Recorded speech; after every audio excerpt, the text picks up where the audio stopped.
My name is Margaret Dawson. I'm 78 years old, a retired nurse, and for the last 4 decades, my life's work has been my family. My husband, Thomas, passed away 10 years ago, leaving me the home we built together and the savings we guarded through years of sacrifice. I have 3 children, but only one daughter, Lily. She's 32, the youngest, and for most of her life, the apple of my eye. I put her through college, paid for her first apartment, and when she called me last year, voice trembling with joy, saying she was engaged, I swore I would make her wedding day the most beautiful day of her life. That's why I wired $500,000, my entire savings from Thomas's life insurance and my retirement account, directly to her wedding planner. The planner, a woman named Caroline, promised me it would be a wedding for the ages. Every detail was supposedly handled, from the crystal centerpieces to the imported roses. Lily said she wanted a fairy tale, and I told her she would have it. 2 weeks before the wedding, my phone rang. It was Caroline. Her tone was careful, polite, but there was an edge to it, the kind people use when they're about to drop bad news but don't want to be blamed. "Mrs. Dawson," she said slowly, "I just wanted to confirm that we've processed your request. Your family has decided to cancel your invitation to the wedding." For a moment, I thought I'd misheard. "Cancel my invitation? Caroline, what are you talking about?" There was a pause. I could almost hear her shift uncomfortably. "I was told to inform you directly. Your daughter's fiancé's family and your daughter herself have made the decision. But they wanted me to assure you, the $500,000 deposit you gave for the wedding will, of course, still go toward the celebration." I froze, my hand tightening around the phone. The air in my living room felt thick, like I was breathing through wool. "So, let me get this straight," I whispered.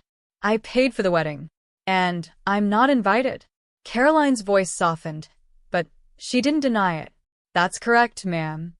And then, in a tone that made my stomach churn, she added, "They said it was best for family dynamics." Family dynamics? The words echoed in my head like a slap. I could hear my own pulse in my ears. My vision narrowed until all I could see was the beige wall in front of me. "And you're okay with this?" I asked quietly. I just follow instructions," she replied. I hung up without saying goodbye. My hand shook so hard the phone nearly slipped from my fingers.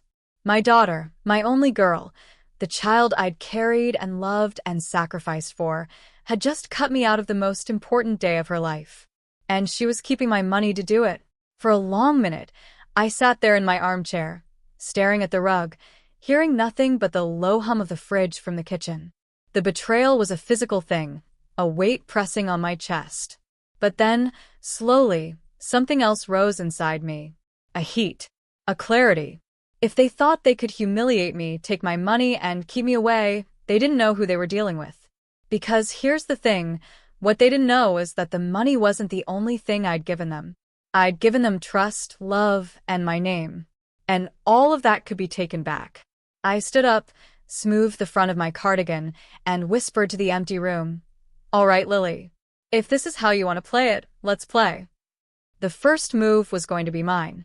And that's when I opened my desk drawer, pulled out a manila envelope I hadn't touched in years, and saw the document inside, the one thing that could change everything. But before I made my next move, I had to decide. Would I destroy her wedding quietly, or make sure the whole world saw exactly what she'd done? Before the phone call, before Caroline's polite cruelty, before I felt my daughter's betrayal slice me open like a dull knife, there were signs. Small things at first. Little moments that, if I had been less blinded by love, might have told me the truth long before it exploded in my face. Lily wasn't always like this. She was my miracle baby, born when I was 46 and thought my childbearing years were behind me. My 2 sons, James and Michael, were already grown and out of the house when I found out I was pregnant. Thomas and I were shocked but overjoyed. We doted on her. I used to sit beside her crib, watching her tiny chest rise and fall, whispering promises I meant with all my heart. "I'll always be here for you. Always." She grew up smart, funny, and breathtakingly beautiful. People would stop us in the grocery store to comment on her curly golden hair and big green eyes. I worked double shifts as a nurse to give her the kind of life I'd never had: private school, dance lessons, summers at camp. I didn't care that I was in my 50s, exhausted, my hands aching from years of work. Every sacrifice was worth it for Lily. But somewhere along the way, gratitude turned into expectation. I remember her first big argument with me. She was 16, and she wanted a brand new sports car for her birthday. When I told her we couldn't afford it and suggested a used sedan instead, she rolled her eyes and said, "God, Mom, why are you so cheap? Everyone else's parents care enough to buy them what they want." That cheap stung more than she knew. I brushed it off, telling myself it was just teenage attitude. But even then, I noticed something in her tone, an entitlement that didn't match the humble home Thomas and I had built. By the time she went to college, that entitlement had blossomed. She chose a private university out of state, and I co-signed the loans, drained part of my retirement, and worked part-time even after Thomas's death to help her with tuition. She called often, but most conversations were about money, rent, textbooks, a new phone. I kept telling myself she was young, that she'd grow out of it. When she graduated, she came home with a degree in communications and a boyfriend named Ryan. Tall, sharp suit, charming in a way that felt too polished. I tried to warm to him, but something about his smile never reached his eyes. Then came the phone call last year. Lily told me she and Ryan were engaged. She was giddy, almost breathless. "Mom, it's going to be huge. We want the wedding to be like a once-in-a-lifetime event. Everything perfect. I already found a planner. You're going to love her." When I asked how much perfect would cost, Lily hesitated, then said, "Around $500,000. But Mom, it's an investment in our future. Everyone will talk about this wedding for years." I should have said no. But the sound of her excitement, the image of my little girl in a white gown, walking down the aisle with me smiling in the front row, it melted whatever resistance I had left. I didn't tell her that $500,000 was almost everything I had. I didn't tell her that I'd be living lean for the rest of my days. I just wired the money to Caroline, trusting Lily completely. After that, the distance began. Fewer calls, shorter texts. When I asked about wedding plans, she brushed me off with, "It's under control, Mom." Sometimes I heard Ryan's voice in the background, low and quick, before she'd hang up. Then, 3 months before the wedding, I ran into my friend Helen at the grocery store. She leaned in, whispering, "I heard Lily's having an all-weekend wedding at the Bradford estate. Is it true you're paying for it all?" I smiled proudly. "Of course. She's my daughter." Helen hesitated. "Oh, that's nice. But she told people she didn't know if you'd even be there. Said there was tension." Tension? My stomach turned. That was the first real crack in the illusion I'd built around my daughter. And now, weeks later, Caroline had confirmed it. Not only was I not invited, I'd been erased from the day I'd paid for. I sat in my quiet living room, trying to decide what to do next. Part of me wanted to call Lily and demand answers. But another part, colder, sharper, wanted to play the long game. Because here's the thing. While Lily and Ryan thought I was just a doting old woman with no fight left in her, I still had a few cards they didn't know about. Legal ones. Financial ones. Ones that could bring their perfect wedding to its knees. And as I slid that manila envelope closer, I knew exactly where I was going to start. What was inside could ruin everything for them, or save me. The question was, did I have the heart to use it against my own daughter? My hands trembled as I slid my thumb under the flap of the manila envelope. It had been sitting in my desk drawer for over a decade, gathering dust, a relic from a time I thought I'd never have to revisit. The paper was yellowed at the edges, but the words printed on it were as sharp and binding as the day they were signed. Inside were 3 documents. The first was the deed to the Dawson family property, our home, the lake house, and, most importantly, the 6-acre lot where the Bradford estate's overflow parking was planned for Lily's wedding weekend. That land had been in my name since Thomas, and I bought it in the 70s. I'd never sold, never transferred, never mortgaged it. And without that land, The Bradford estate couldn't legally host more than 50 guests. The second document was Thomas's will, notarized and sealed. It clearly stated that while Lily would inherit sentimental items, she had no claim to the property or my remaining assets unless I amended the will in her favor. I never had. The third was something Ryan had probably forgotten about, a prenuptial agreement draft he had begged Lily to sign months earlier, which she had emailed to me for my opinion. I'd kept the copy. I also knew, from a whispered confession Lily once made after a fight, that Ryan's financial history wasn't as clean as he pretended. Bankruptcies, quiet lawsuits, and if I had the prenup in my hands, I could make sure it was part of a very public conversation. I set the papers on the table in front of me, my heart pounding. I had leverage, more than I'd realized, but my chest still ached with the betrayal. I kept seeing Lily at 5 years old, running toward me with her arms open, laughing in the summer sun. How had we gone from that to this? Her cutting me out of her wedding while spending my life savings. I made tea, needing the ritual to steady myself. As the kettle hissed, I tried to remember the exact moment things had shifted between us. Maybe it was when Thomas died, and I clung to her a little too tightly. Or maybe it was the first time Ryan slid his influence into her decisions, making her see me as a wallet instead of a mother. The phone rang again. My heart leapt, but it wasn't Lily, it was my son, James. "Mom," he said without greeting. "I heard what happened. Helen told me. Is it true she canceled your invite?" "Yes," I said flatly. "And she's keeping the money." There was a long silence. Then James said, "Then maybe it's time she learned who she's dealing with." That night, I couldn't sleep. I sat by my window, watching the streetlights pool on the asphalt, thinking about every possible way to handle this. I could call Caroline and demand my deposit back. I could call the estate and inform them they no longer had access to the parking lot. I could even crash the wedding, walk right in, and make sure every guest knew exactly how the fairy tale was funded. But deep down, I knew I wanted something more than just getting my money back. I wanted Lily to feel the weight of her choices. Not out of cruelty, but because I couldn't let her believe that using people, even your own mother, had no consequences. Around 3 a.m, I made my decision.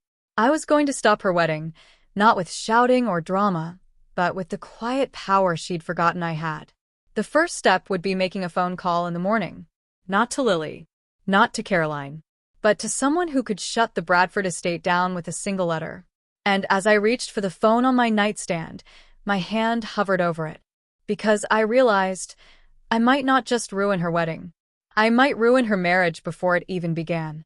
At exactly 8 a.m., I sat at my kitchen table with my tea steaming beside me and the manila envelope spread open like a battle map. Outside, the morning was peaceful, birds chirping, sunlight spilling over the fence. Inside, my chest was tight, my pulse loud in my ears. I dialed the number I hadn't called in years. "Bradford County Zoning and Compliance Office. This is Marlene," a voice answered. "Marlene, this is Margaret Dawson," I said, my tone crisp. "I need to report an issue about an event scheduled at the Bradford estate." Marlene's voice perked up, that blend of suspicion and curiosity only small-town employees can manage. "All right, Mrs. Dawson, what's the nature of the issue?" "They're planning an event for over 200 guests without secured parking accommodations. The land they're counting on for parking belongs to me. I have never signed an agreement to allow it." There was a pause, then the faint sound of her pen scratching across paper. "You own the adjacent lot?" "Yes, ma'am," I said, my voice steady. 6 acres. Dawson family property. And I have the deed to prove it. Without it, they don't meet code for events over 50 guests. She exhaled sharply. "Well, that's significant. We'll have to issue a notice. The event might be canceled if they can't resolve the parking issue." "Good," I said simply. "Send it in writing." As I hung up, a strange calm settled over me. Step 1 was complete. But I wasn't done. Not by a long shot. By noon, I'd called my lawyer, a sharp woman named Elaine who had handled my will since Thomas's passing. When I explained the situation, her chuckle was low and knowing. "Margaret, you've been underestimated. That's always a mistake on their part.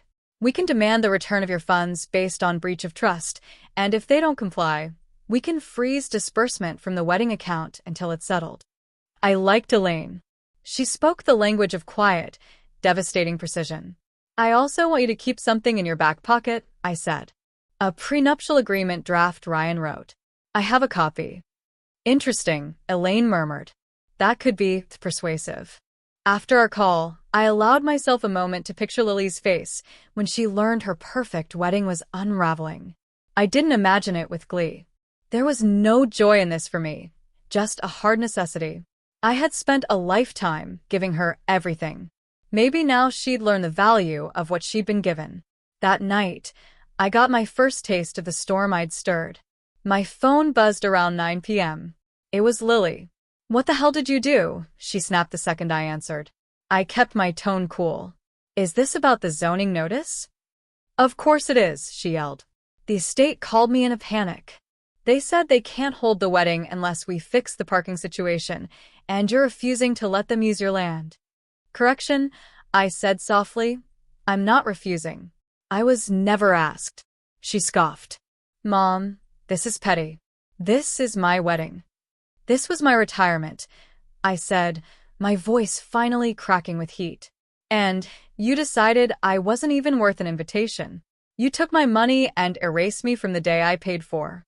There was a pause. Then her voice went icy. If you're doing this to get invited back, it's not going to work. I almost laughed. Oh, sweetheart.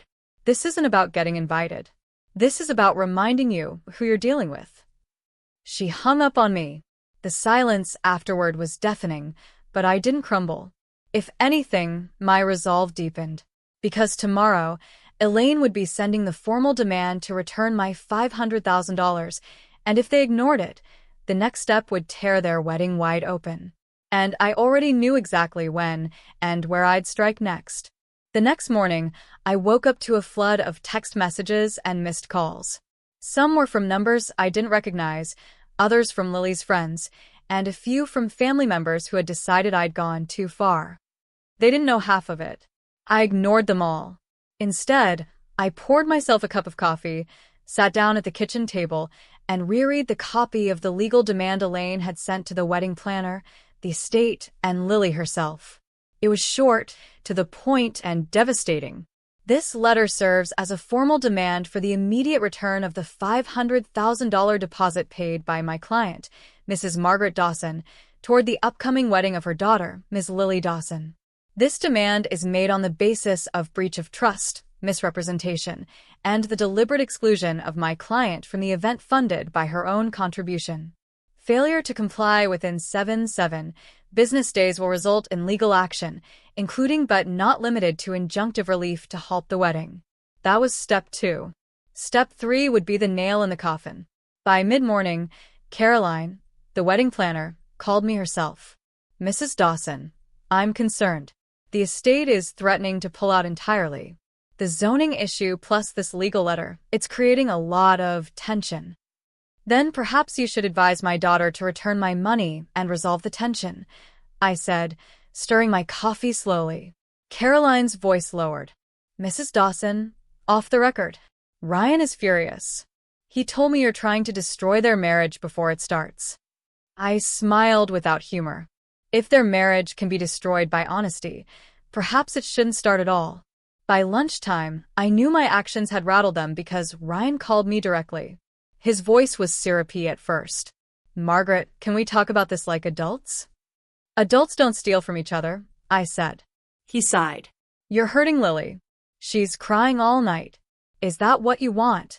I let the silence stretch just long enough before answering. What I want is respect. What I want is for my daughter to remember who raised her. And since she's forgotten, I'll teach her in the language she and you understand, contracts and consequences. That night, I set the final stage of my plan into motion. I called a journalist. Not a tabloid type, but an old friend from my nursing days, Patricia, who now worked for the Bradford Gazette. She owed me a favor from years ago, and I cashed it in. Patricia, I said, I have a story for you. A prominent local wedding is being funded by a mother who's been cut out of it entirely. I have the receipts, the deed, the will, and a prenuptial agreement draft. If you run this, it'll be the most talked about event in the county for years." Patricia's voice was sharp with interest. "You'd go public?" "Yes," I said, my voice steady. "If they don't return my money by Friday, you'll have my blessing to publish everything." The next day, the estate sent Lily an ultimatum: resolve the zoning and legal dispute or lose the venue entirely. Caroline called again, her voice tight with panic. "They're about to pull the plug. What do you want from this?" I told her the truth. "I want them to understand that you don't build a fairy tale on someone else's bones." On Thursday evening, with 1 day left before Patricia's deadline, I got an email. It was from Lily. It read, "Mom, meet me tomorrow at noon. Just you and me. No lawyers. No threats. If you don't, you'll regret it." I stared at the screen, wondering if this was an olive branch or a trap. But something in me already knew the answer. The next morning, I dressed carefully. Not for Lily, but for myself. A navy blue blazer, pressed slacks, and the pearl earrings Thomas had given me on our 25th anniversary. I wanted to walk into that meeting as the woman who raised her, not the desperate, humiliated mother she thought I'd become. I arrived at the little cafe on Main Street at 11:45. The place smelled like fresh bread and coffee, the clink of cups mixing with low chatter. I chose a table in the corner, facing the door. Old habit. Always keep your eyes on who's coming in. At 12:03, Lily walked in. She looked flawless. Hair in a smooth chignon, cream blouse, designer heels clicking against the floor. But her eyes were sharp, assessing. She sat down across from me, without a smile. "Mom," she said, her tone clipped. "Lily." There was a long pause before she leaned in, lowering her voice. "You've made your point. Everyone's freaking out. The estate is threatening to cancel, Ryan's furious, and now the Gazette is sniffing around. I don't know how you even pulled that off." I sipped my coffee slowly. "You underestimate me." Her jaw tightened. "This isn't funny. You're ruining my wedding." "And for what?" "Because I didn't invite you." I set my cup down gently. "No, Lily. Because you took my life savings, then erased me from the day I paid for. You didn't just cut me out, you tried to pretend I didn't exist." She scoffed. "You're being dramatic." That word, dramatic, landed like a slap. "You call it dramatic. I call it betrayal." She sighed, folding her arms. "Look, Mom, here's the deal. If you back off, I'll give you $50,000 back. That's all I can do right now." I stared at her. "That's 10% of what you took. And you're offering it like it's a gift." Her eyes flickered. "It's better than nothing. Take it, and I'll make sure people think you just didn't want to come. We can avoid making this uglier than it already is." I leaned forward, my voice low but steady. "Lily, you seem to think you're holding the cards here. But you're forgetting something important. That wedding doesn't happen without my land, without my silence, and without my consent to use my funds. I can take all three away in an afternoon." For a second, her confident mask slipped. I saw the little girl who used to look to me for approval. But then she straightened, eyes cold. "If you do this, I'll never speak to you again." My heart squeezed, but I didn't flinch. "You already made that choice when you canceled my invitation."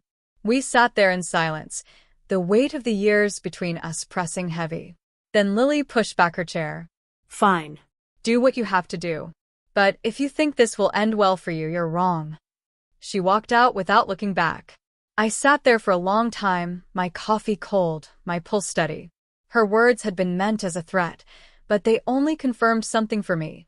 She wasn't going to back down. And if I wanted my money, my dignity, and my place back, I would have to go all the way.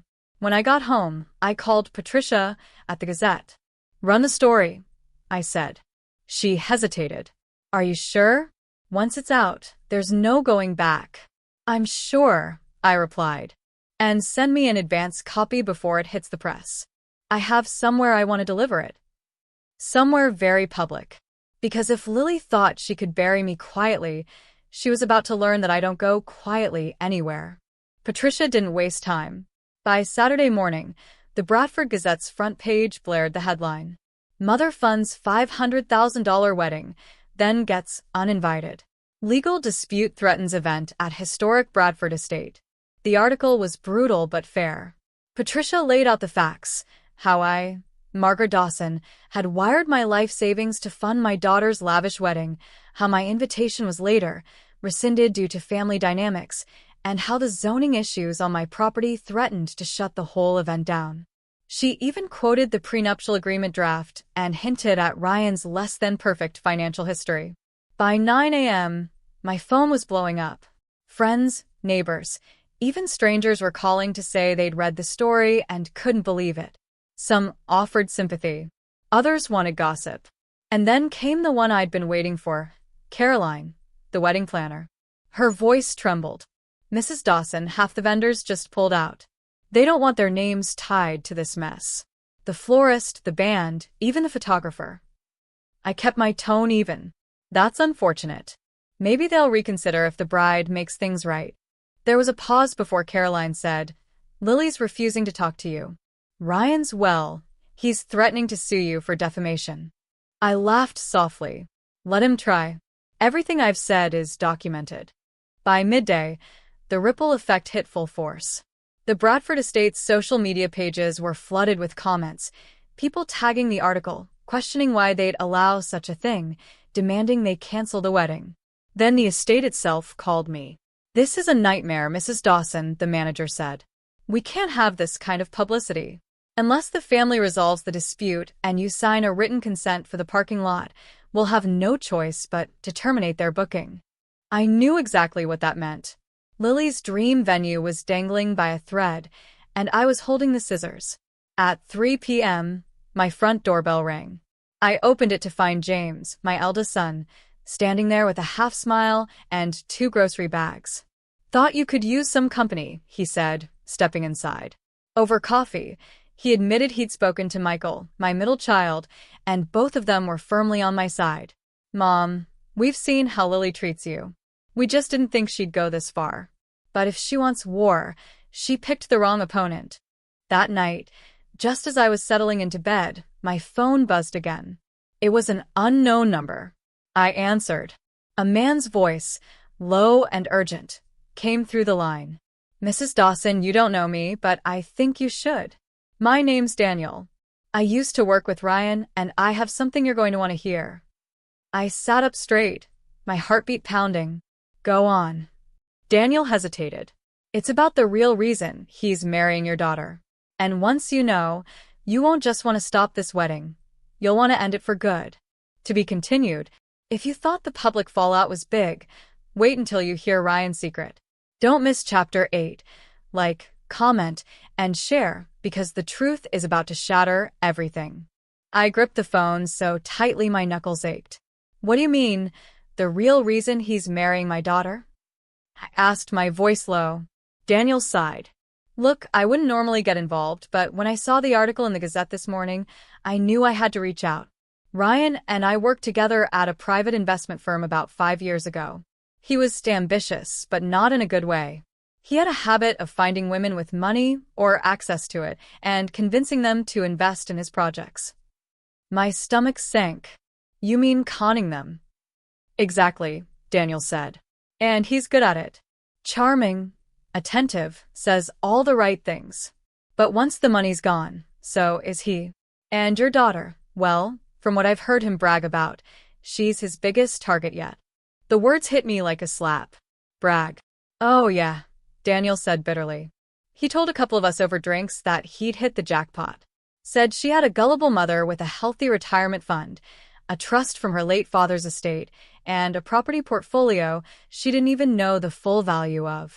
He laughed about how easy it was going to be once they were married, how he'd merge assets and make sure you were out of the picture. I felt my jaw tighten, heat crawling up my neck. So the wedding isn't just about Lily. It's about access to everything she stands to inherit.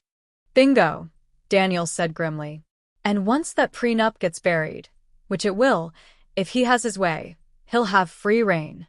I closed my eyes, the image of Lily's bright, naive face flashing in my mind. Why are you telling me this? Because I've seen him ruin lives. Daniel said, his voice hard. And because he did it to my sister. She's still paying off the debts he left her with. When I hung up, I sat in the dark for a long time, the phone heavy in my lap. This wasn't just about my money anymore. This was about my daughter's future, whether she realized it or not. The next morning, I called Elaine. I have new information, I told her. And I want it used. She listened as I relayed Daniel's story. This changes things, she said. We can approach this as a case of protecting a family member from financial exploitation. If we present this to the estate, the vendors, and certain key guests, the wedding will collapse from the inside before it even happens. Good, I said. Because that's exactly what I want. That afternoon, I printed copies of the article, the deed, the will, the prenup draft, and a written account of Daniel's testimony. I placed them in thick envelopes, each marked with the name of someone important, the estate manager, the wedding planner, Ryan's parents, and a few of Lily's closest friends. By sunset, every envelope had been delivered by courier. By nightfall, the phone calls began again. Angry, shocked, pleading. Caroline called to say the band had officially canceled. The estate called to say Ryan's family was threatening to sue them if they didn't proceed. Ryan called me directly, his voice shaking with fury. You've destroyed everything, he shouted. Not yet, I said calmly. But I will. He spat out a threat and hung up. I went to bed knowing I'd lit the final fuse. And when it burned down, there'd be nothing left of the fairy tale they tried to build on my back. Because I wasn't done. Not until I walked into that wedding. Not as an uninvited guest, but as the storm they never saw coming. The morning of Lily's wedding dawned bright and cloudless, a perfect day for a perfect ceremony. At least, that's what they had planned. For me, it was the day I'd been waiting for. I woke up at 6 a.m., dressed in a charcoal gray suit, and slipped the pearl earrings into my lobes once more. They weren't just jewelry. They were my quiet reminder of Thomas, the man who taught me dignity didn't mean silence. I wasn't going to storm in like a villain in a soap opera. I was going to walk in calm, composed, and in control. By 7 a.m., my phone was already lighting up with updates from Elaine. Vendors are still pulling out, she said. The estate manager confirmed the parking lot can't be used without your consent, and the zoning notice is still in effect. Ryan's family has been on the phone with them all morning, trying to bluff their way through. I smiled into my coffee. Let them sweat. At 10 a.m., I drove to the Bradford estate. The long driveway was lined with luxury cars, and the air was thick with the scent of imported flowers. Guests in silk dresses and tailored suits milled about, their voices low and curious. Some of them had clearly read the Gazette article. I could feel eyes on me the second I stepped out of my car. Caroline, the wedding planner, spotted me first. She hurried over, her expression somewhere between desperation and fear. Mrs. Dawson, you can't be here. I handed her a folded sheet of paper. Zoning approval, I said coolly. I'm granting temporary use of my property for parking, under one condition. Her eyes flicked down to the paper. And what's that? I'm attending the wedding, I said, my voice steady. Front row. No discussion. Caroline swallowed hard, then nodded. She didn't have a choice. Inside the estate, the tension was almost visible. Ryan was pacing near the altar, his jaw tight, his best man whispering in his ear. His parents stood stiffly near the refreshment table, casting sharp glances at me. And then I saw her, Lily, standing in the doorway to the bridal suite in her gown. She looked beautiful, yes, but there was something brittle in her smile, like she was holding it together with sheer force. Our eyes met. For a moment, the room fell away. I saw every version of her. My little girl with scraped knees, my teenager with fire in her eyes, my grown daughter standing before me in white.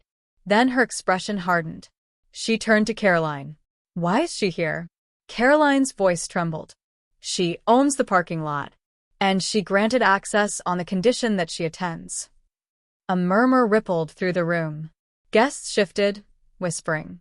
Ryan's face flushed with anger. I walked toward Lily slowly, each step measured. I came to see my daughter get married, I said softly, so only she could hear. But I also came to make sure she knows exactly what she's marrying into. Her eyes narrowed. Don't you dare ruin this day. I leaned in just slightly. I'm not the one ruining it, Lily. Ryan is. And I have the proof right here. I tapped the small leather folder in my hand. She blinked, caught off guard. What proof?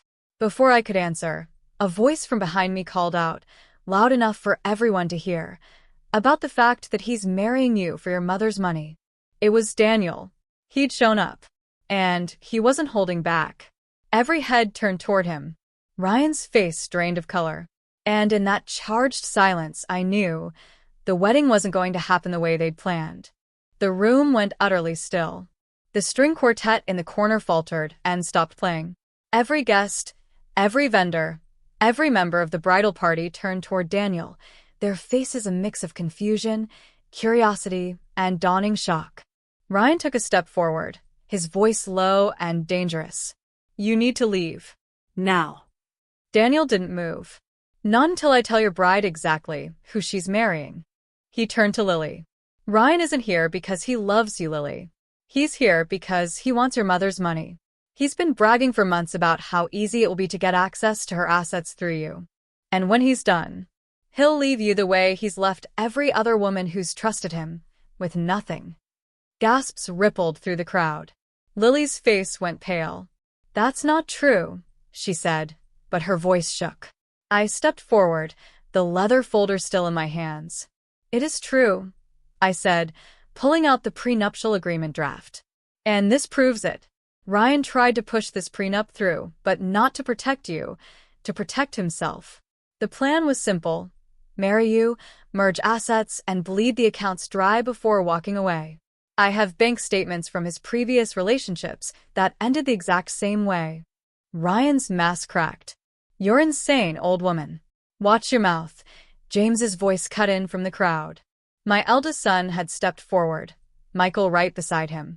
Both of them squared their shoulders, their eyes locked on Ryan. You're not talking to our mother like that. The guests began whispering louder now, some pulling out their phones. Ryan's parents looked like they wanted to melt into the floor. Caroline, the wedding planner, was already backing away, phone in hand, clearly preparing to save her own reputation. I looked at Lily. Sweetheart, I know you think I came here to humiliate you. But the truth is, I came here to save you.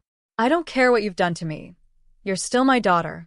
And I will not stand by and let you walk into a marriage built on lies. Lily's hands shook as she turned to Ryan. Tell me she's lying. Ryan hesitated just for a second, but it was enough. That pause was louder than any confession. Lily's voice broke. Get out. Ryan blinked. What? You heard me, she said, louder now, her voice echoing in the hall.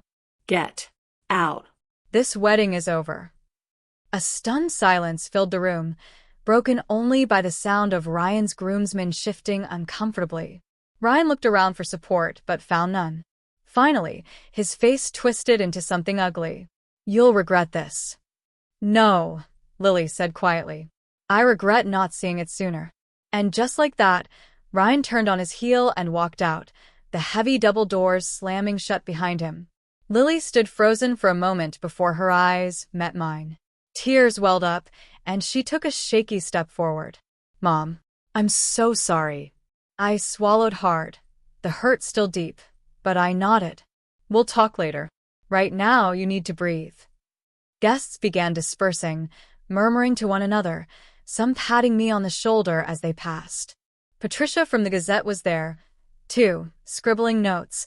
This ending would be tomorrow's headline. As I walked out of the Bradford estate, the sun was warm on my face, and for the first time in months, I felt light. Not because I'd won, but because I'd stood my ground. That's the thing about betrayal.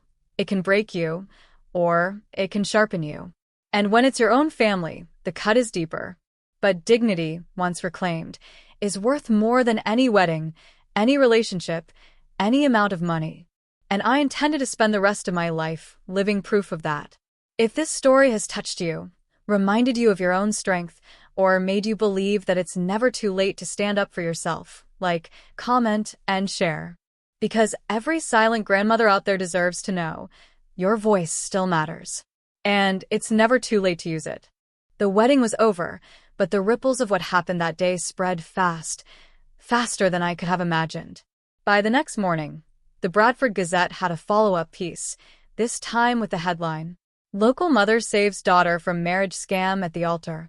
Patricia's article detailed everything from the $500,000 deposit to Daniel's testimony to Ryan's public walkout. It painted the picture of a mother who refused to stay silent in the face of betrayal, no matter how painful it was. My phone lit up all day, calls, texts, and emails from women I'd never met. They told me they'd been in my shoes. Some said they'd wished they'd had the courage to do what I did. Others simply said, "Thank you for speaking up." By afternoon, the media requests started coming in. Local radio stations, TV networks, even an online talk show wanted my side of the story.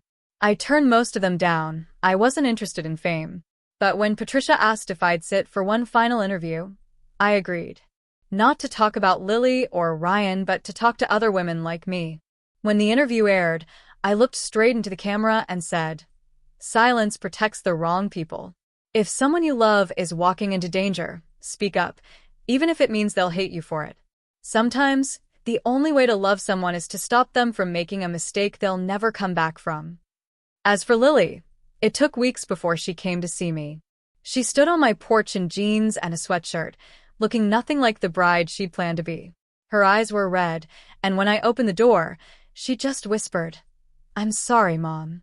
I didn't rush to hug her. I let her speak.